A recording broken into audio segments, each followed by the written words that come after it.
Donc, salut à tous et à toutes, c'est IsoStress et Dr. O'Sullivan. Salut, salut!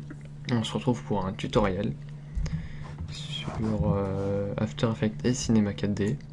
Ouais, Donc, le but sera d'une part de vous montrer comment faire euh, cet effet-là de bulle, de bulle, de bulles, oui. de bulle. Et dans une autre partie, de vous montrer comment faire cet effet d'électricité. Ouais, mais je pense qu'on va on fera ça en deux vidéos. Ok. Ou pas, Donc, on verra, vous aurez la surprise. pour l'effet de bulle dans Cinema 4D. Alors, sphère. Alors, faut faire plusieurs sphères de tailles différentes, sinon c'est pas drôle. Ouais, c'est mieux.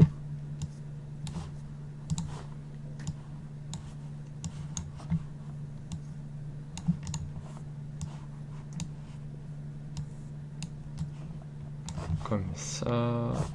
Et ensuite, c'était quoi déjà? C'était les métaboles. Il faut toutes les mettre dans. Non, les sphères. Les mettre dans une métabole. Ensuite, bon, là vous voyez, c'est moche. Il y a plein d'angles. Et c'est les subdivisions rendues qu'il faut augmenter et vue. Par exemple, 60. Non, c'est. Faut justement les réduire. Ouais, bon, moi, 1 centimètre, ça rame beaucoup. Ouais, je vois ça. Attends, je vais le laisser à 5. De toute façon, le rendu, je peux le mettre à 1. Ça va pas. Ouais. Voilà, comme ça. Et par exemple, là, on va juste faire un rendu rapide. Comme ça, avec toujours, comme d'hab, un petit plan avec une luminescence. Euh, Faut jamais l'oublier. Hmm. Oula, j'avais oublié ça. Et avec illumination globale.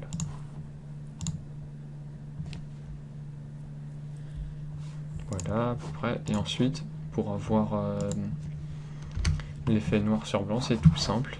C'est mettre une luminescence sur les. Ah, comment ça s'appelle? Les sphères. Sur les sphères, tout à fait.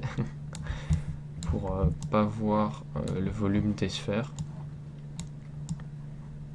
Et pourquoi? Uh-huh.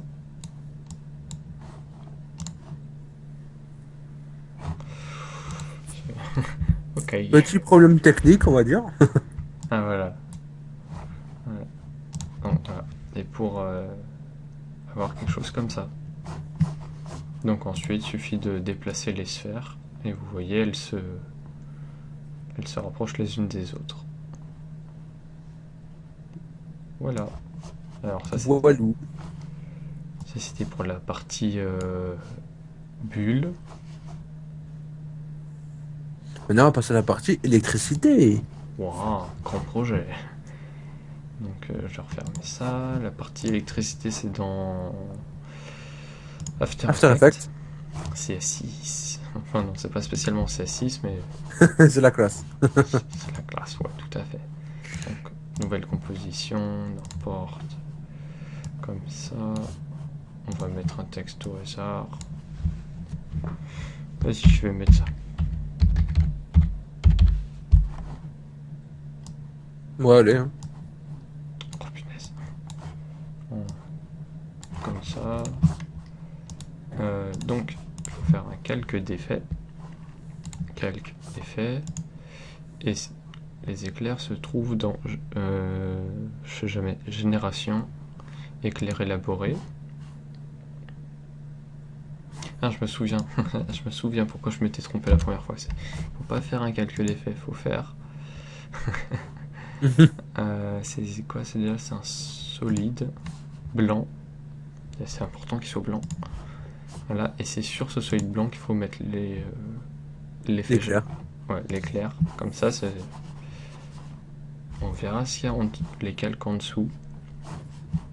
Ensuite, vous pouvez régler complètement votre éclair, que le centre soit, je sais pas, rouge, même si ça rend bizarre, que l'extérieur soit vert.